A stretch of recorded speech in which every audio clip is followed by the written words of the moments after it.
भगवान के अंगों तथा उनके आयुधों के रहस्य का वर्णन 11वां अध्याय की कथा सुनाने जा रही हूँ। ध्यान पूर्वक सुनिएगा, बहुत सुंदर कथा है।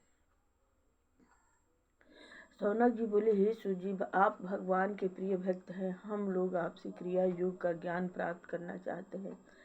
क्रिया योग के ज्ञान से भगवान की प्राप्ति होती है। हमें बताइए कि भगवान का ध्यान करते समय उनके किन किन अंग उपांग तथा आयुधों और आभूषणों का ध्यान में कल्पना करनी चाहिए। श्री सूजी बोले, हे सौनक जी, बड़े बड़े ब्रह्मज्ञानियों ने, वेदों ने तथा पंचरात्रिक तांत्रिक ग्रंथों ने भगवान विष्णु की विभूतियों का जो वर्णन किया है उसे मैं गुरु चरणों की कृपा से आपको सुनाता हूँ। हे सौनक जी, भगवान के विराट स्वरूप में जो यह त्रिलोकी तुम्हें दृष्टि आती है वह प्रकृति, सृजात्मा, महत्व, अहंकार, पंच तन्मात्रा, 11 इंद्रिय तथा पंचभूत, इन 25 तत्वों से यह सृष्टि बनी है। इसी सृष्टि को ही भगवान का विराट स्वरूप कहते हैं। भगवान विराट की चरण पृथ्वी है। भगवान विराट के चरण पृथ्वी हैं। जय हे प्रभु। समस्त स्वर्ग, मस्तक स्वर्ग है, नाभि अंतरिक्ष है, नेत्र सूर्य है, नासिका वायु है, दोनों कान दिशाएं हैं, लिंग प्रजापति है, गुदा मृत्यु है, भुजाएं लोकपाल है, मन चंद्रमा है, भौहें यमराज है, ऊपर का ओठ लज्जा तथा नीचे का होठ लोभ है, वृक्ष रोम है तथा ये बादल उनके सिर के बाल हैं। ज्ञानी जन इस प्रकार विराट स्वरूप का ध्यान करते हैं। वे जन्मा भगवान ज्योतिमय तथा संपूर्ण जीवों के निवास स्थान है। कुस्तुम्भ मणि उनके वक्ष स्थल पर शोभायमान है। उनकी प्रभा ही श्रीवत्स का चिन्ह है। तीनों गुण वनमाला के रूप में विराजमान है। वेद पीताम्बर के रूप में है। औमा यह प्रणव मंत्र यज्ञोपवीत के रूप में है। सांख्य तथा योग रूप मकराकृत कुंडल है। ब्रह्मलोक मुकुट के रूप में विराजमान है। यह मूल प्रकृति उनकी शेष संज्ञा है। प्राण तत्व कौमुद की गदा है। जल तत्व शंख है। तेज तत्व सुदर्शन चक्र है। आकाश तत्व खंडक है। तम तत्व ढाल है। काल सारंग धनुष है तथा कर्म तर्कस है। इंद्रियां बाण है। मन रथ है। तन्मयताएं रथ की बाहरी भाग है। सूर्यमंडल उनकी पूजा के स्थान है और समस्त पापों का नाश कर देना ही उनकी पूजा है। समस्त ऐश्वर्य, लक्ष्मी, धर्म, यश, ज्ञान तथा वैराग्य 6 पदार्थ लीला कमल हैं जो अपने हाथ में धारण किए हुए हैं। धर्म चवर है। यश पंखा है। वैकुंठ धाम उनका छत्र है। 3 वेद गरुण है। 3 वेद गरुण है। उनकी आत्मशक्ति जिसके द्वारा सृष्टि रचते हैं वही लक्ष्मी है। भगवान के नीमा महिमा आदि अष्ट सिद्धि आनंद सुनंद 8 द्वारपाल है। भगवान स्वयं वासुदेव, संकर्षण, प्रद्युम्न तथा निरुद्ध 4 मूर्तियों से युक्त है। इसी कारण उन्हें चतुर्भुज भी कहते हैं। वे स्वयं विश्व को बनाते हैं, भोगते हैं तथा विषय आदि अज्ञानों से ढक जाते हैं तथा स्वयं ही सबके साक्षी तथा ज्ञानों के देने वाले हैं। ये सौनक जी, भगवान सत्यानंद घन स्वरूप श्री कृष्ण चंद्र हैं। आप अर्जुन के सखा हैं। पृथ्वी का भार उतारने के लिए आपने यदुवंश में अवतार धारण किया है। आपका पराक्रम अद्वितीय है। आप सदा एक रस रहते हैं। ब्रज की गोपिकाएं तथा नारद आदि आपके प्रेमी भक्त निरंतर आपका गुणगान करते रहते हैं। हे यशोदानंदन, आपके गुण लीला आदि के संकीर्तन मात्र से जीवन का कल्याण हो जाता है। हम सब आपके सेवक हैं। आप हमारी रक्षा करें। यही उनका ध्यान है। जो नित्य पवित्र होकर प्रातःकाल इस प्रकार ध्यान करता है उसको ब्रह्म स्वरूप का साक्षात्कार हो जाता है। श्री सौनक जी बोले, हे सूजी, राजा परीक्षित ने 5वें स्कंध में व्यास नंदन श्री सुखदेव जी से पूछा था कि ऋषि, गंधर्व, नाग, अप्सरा, यक्ष, राक्षस तथा देवता, इन 7 का प्रत्येक महीने में एक सौर गण माना जाता है और यह 12 महीनों में बदलता रहता है। यह ऐसा क्यों होता रहता है, इसे कृपा कर समझाइए। श्री सूजी बोले, हे सौनक जी, अंधकार रूपी अविद्या को नष्ट करने के लिए विष्णु भगवान स्वयं ही सूर्य के रूप में लोकांतर में प्रकाश करते रहते हैं। भगवान सूर्य की काल की गति को चैत्र आदि 12 महीनों में बांट देते हैं, जिनको 12 राशियाँ भी कहते हैं। चैत्र मास में धाता नाम का सूर्य, बृहस्पति नाम के अप्सरा, हेती नाम का राक्षस, वासुकी नाम का सर्प, रथभृत नाम का यक्ष, पुलस्त्य नाम के ऋषि तथा तंबूल नाम का गंधर्व सूर्य के साथ रहते हैं। वैशाख मास में अर्यमा नाम का सूर्य, पुला नाम के ऋषि, अथौजा नाम का यक्ष, प्रहेती नाम का राक्षस, पुंजिकस्थली नाम की अप्सरा, नारद नाम का गंधर्व तथा कश्मीर नाम का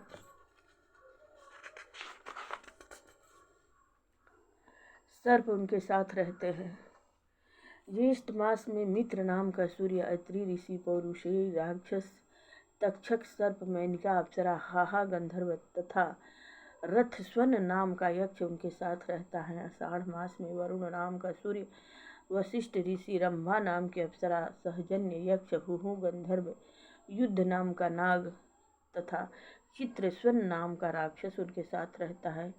सावन मास में इंद्र नाम का सूर्य, विश्वासु गंधर्व, श्रोता यक्ष, इलापत्र नाग, अंगिरा ऋषि, प्रमलोचना नाम की अप्सरा तथा वर्य नाम का राक्षस उनके साथ रहता है। भाद्रपद मास में विश्वान सूर्य, उग्रसेन गंधर्व, व्यास नाम का राक्षस, असारण यक्ष, भृगु ऋषि, अनमलोचना नाम की अप्सरा तथा शंख नाम का नाग उनके साथ रहता है। अश्विनी मास में त्वष्टा सूर्य, जमदंग ऋषि, कम्बल नाम का नाग, तिलोत्तमा नाम की अप्सरा, ब्रह्मपेत नाम का राक्षस, सज्जीत नाम का यक्ष तथा धृतराष्ट्र नाम का गंधर्व कार्य करते हैं। कार्तिक मास में विष्णु सूर्य, अश्वतर नाग, रंभा अप्सरा, सूर्य कर्मा गंधर्व, सत्यजीत नाम का यक्ष, विश्वामित्र ऋषि तथा मखापीत नाम का राक्षस अपना कार्य करते हैं। मार्गशीर्ष मास में सूर्य का नाम अंशु होता है। कश्यप ऋषि, तर्यक्ष नाम का यक्ष, ऋतुसे नाम का गंधर्व, उर्वशी अप्सरा, विदु, शत्रु नाम का राक्षस तथा महाशंख नाम का नाग उनके साथ रहता है। पूष मास में सूर्य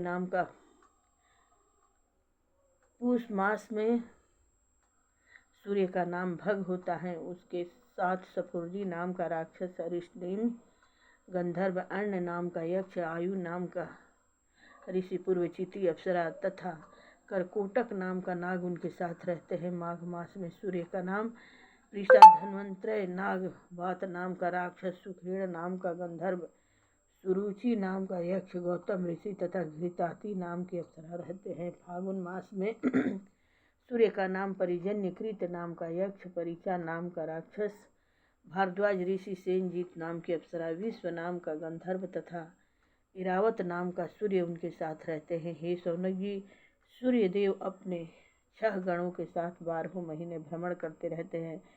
ऋषि लोग वेदों की श्रुतियों से उनकी स्तुति करते हैं। गंधर्व उनका यश गान करते रहते हैं। अप्सराएं उनके सन्मुख नाचती रहती हैं। नाग रस्सी की भांति उनके रथ को दृढ़ करते हैं। यक्ष रथ को सजाते हैं, राक्षस उनके रथ को ढकेलते हैं। 60,000 बालखिल्य ऋषि सूर्य भगवान की ओर मुख करके उनके आगे आगे स्तुति करते हैं। जो लोग प्रतिदिन प्रातः तथा सांझ काल सूर्य भगवान की इन विभूतियों का स्मरण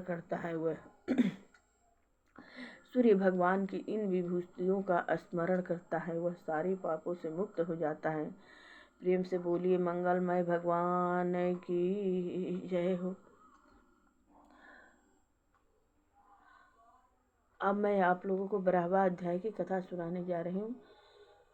श्रीमद् भागवत की संक्षेप में 12वें वर्णन करी सूची भागवत ग्रंथ, व्यास पुत्र सुखदेव ने किन्नी बहु विधिमंत। श्री सूजी बोले, मैं ब्रह्म ज्ञान के देने वाली श्रीमद् भागवत को नमस्कार करता हूँ। इस पुराण में गोपनीय से गोपनीय भागवत रहस्य है। ब्रह्म तत्व का वर्णन है। जिस ब्रह्म तत्व के द्वारा सृष्टि की उत्पत्ति, स्थिति तथा लय होती है, उसी का निर्देशन इस महापुराण में किया गया है। शौनक जी, इस श्रीमद् भागवत पुराण में प्रथम स्कंद में भक्ति योग तथा उससे उत्पन्न होने वाले वैराग्य का बड़े उत्तम ढंग से वर्णन किया है। राजर्षि परीक्षित की कथा, नारद जी का चरित्र, परीक्षित को श्रृंगी ऋषि का श्राप तथा राजा परीक्षित का गंगा तट पर जाना और ब्रह्मर्षि सुखदेव जी के साथ संवाद आदि, यह कथा प्रथम स्कंद में ही वर्णन की गई है। द्वितीय स्कंद में योग के द्वारा शरीर त्यागने की विधि, ब्रह्म तथा नारद जी का वार्तालाप, अवतारों की संक्षेप में कथा, महत्व आदि के द्वारा प्राकृतिक सृष्टि की रचना आदि का वर्णन है। तृतीय स्कंद में विदुर जी तथा उद्धव जी का संवाद, फिर विदुर जी और मैत्रेय जी का संवाद वर्णन किया है। मैत्रेय जी द्वारा विदुर जी को सृष्टि की उत्पत्ति, लय आदि का वर्णन करना है। ब्रह्मांड विराट भगवान की उत्पत्ति आदि कथा का वर्णन करना। वराह भगवान द्वारा हिरण्यक्ष का वध करके पृथ्वी का लाना। मनुष्य, देवता, रुद्र आदि की उत्पत्ति का वर्णन। स्वयंभू मनु तथा शत्रुपा की उत्पत्ति। कर्दम प्रजापति द्वारा मरीचि आदि पुत्रों का जन्म तथा कन्याओं की उत्पत्ति। कपिल देव का अवतार लेकर माता देवहूति को सांख्य योग का उपदेश का वर्णन इसी स्कंध में किया गया है। चतुर्थ स्कंध में दक्ष प्रजापति के यज्ञ का भगवान शंकर जी द्वारा विध्वंस करना। राजर्षि ध्रुव तथा पृथु के चरित्र का वर्णन। प्राचीन वही तथा नारद जी का संवाद वर्णन किया गया है। पंचम स्कंध में राजा प्रियव्रत के वंश की कथा, नाभि, ऋषभ तथा जड़ भरत का चरित्र वर्णन किया गया है। साथ ही साथ द्वीप, वर्ष, समुद्र, पर्वत, नदी तथा ज्योतिष चक्र का वर्णन है। पाताल लोक तथा नरकों का विस्तार से वर्णन है। छठवें स्कंध में प्रचेताओं के द्वारा दक्ष प्रजापति की पुत्रियों द्वारा सृष्ट मनुष्य, देवता, राक्षस, नाग, पशु, पक्षी आदि की उत्पत्ति, वृत्रासुर की कथा का वर्णन है। सातवें स्कंध में दैत्यराज हिरण्यकश्यप तथा हिरण्याक्ष की उत्पत्ति, तपस्या तथा वर प्राप्त करना और भक्त वर प्रहलाद जी के जन्म चरित्र का वर्णन है। आठवें स्कंध में मनवंतरों की कथा का वर्णन, गजग्राह का युद्ध तथा गजेंद्र का मोक्ष, भगवान के अनेक अवतारों की कथा तथा समुद्र मंथन करके अमृत प्राप्त करना, देवासुर संग्राम का वर्णन है। सूर्यवंश के राजाओं की विस्तार पूर्वक कथाओं का वर्णन है। राजा नृग, सुकन्या तथा चैवन चरित्र, शरियाती, खटवांग, मंधाता, सगर, भगवान रामचंद्र जी जनक की उत्पत्ति आदि की उत्तम कथा है।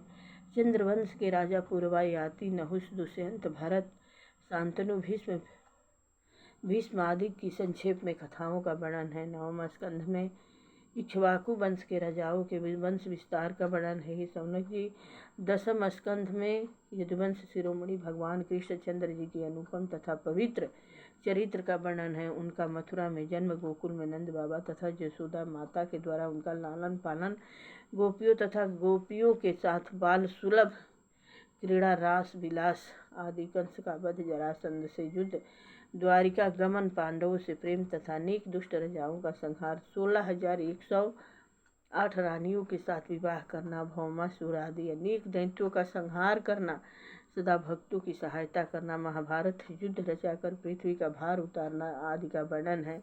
11वें स्कंध में ब्रह्म तत्व का निरूपण करना तथा उद्धव जी को भागवत धर्म समझाना, यदुवंश का विनाश करना तथा स्वयं अपने धाम को चले जाना, यह अति उत्तम तथा श्रीमद् भागवत का मुख्य स्कंध है।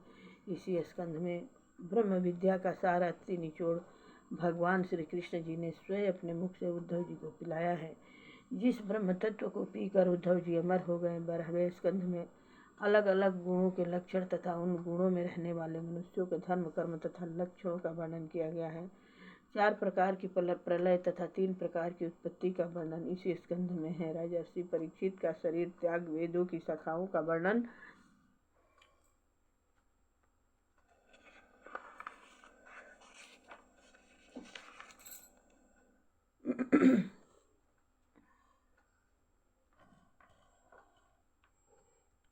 तथा पुराणों के 10 लक्षण और उनका वर्णन, मार्कंडेय जी की कथा, सुंदर प्रसंग इसी स्कंध में है। सौनक जी, यह निश्चय सत्य है कि जो मनुष्य किसी भांति सोते, उठते, बैठते, जागते, काम करते, मित्र भाव से तथा शत्रु भाव से किसी प्रकार भी भगवान कृष्ण के नाम, गुण तथा कथाओं का संकीर्तन करता है, उसके हृदय में अवश्य भगवान कृष्णचंद्र विराजमान हो जाते हैं।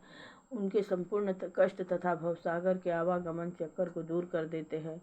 हे सौनक जी, मैंने स्थान स्थान पर हर प्रसंग में उन्हीं वासुदेव भगवान की लीला, गुण तथा चरित्रों का वर्णन किया है। जो मनुष्य एक क्षण भी सच्चे मन से भगवान के नाम का संकीर्तन करता है, उसके संपूर्ण पाप नष्ट हो जाते हैं। कलो केशव कीर्तन,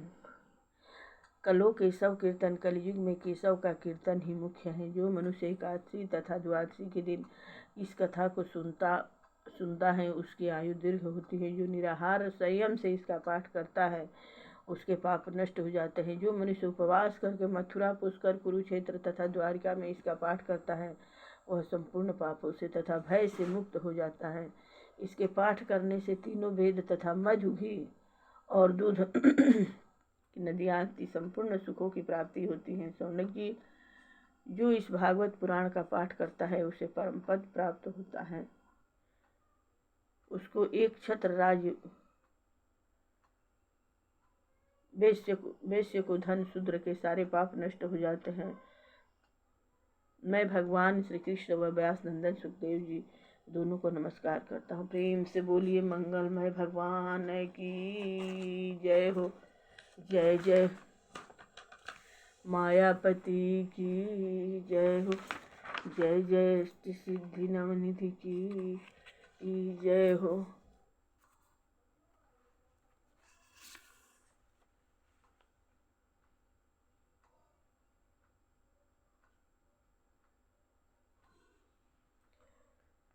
श्री कृष्ण गोविंद हरे मुरारी, नाथ नारायण वासुदेवा, नाथ नारायण वासुदेवा, हे नाथ नारायण वासुदेवा। श्री भागवत भगवान की है आरती, पापियों को पाप से है तारती। श्री भागवत भगवान की है आरती, पापियों को पाप से है ये अमर ग्रंथ, ये मुक्ति पंथ, ये पंचम वेद निराला है। नव ज्योति जगाने वाला है, हर नाम यही हर यान यही, हर नाम यही हर यान यही। जग के मंगल की आरती, जग के मंगल की आरती, पापियों को पाप से है तारती।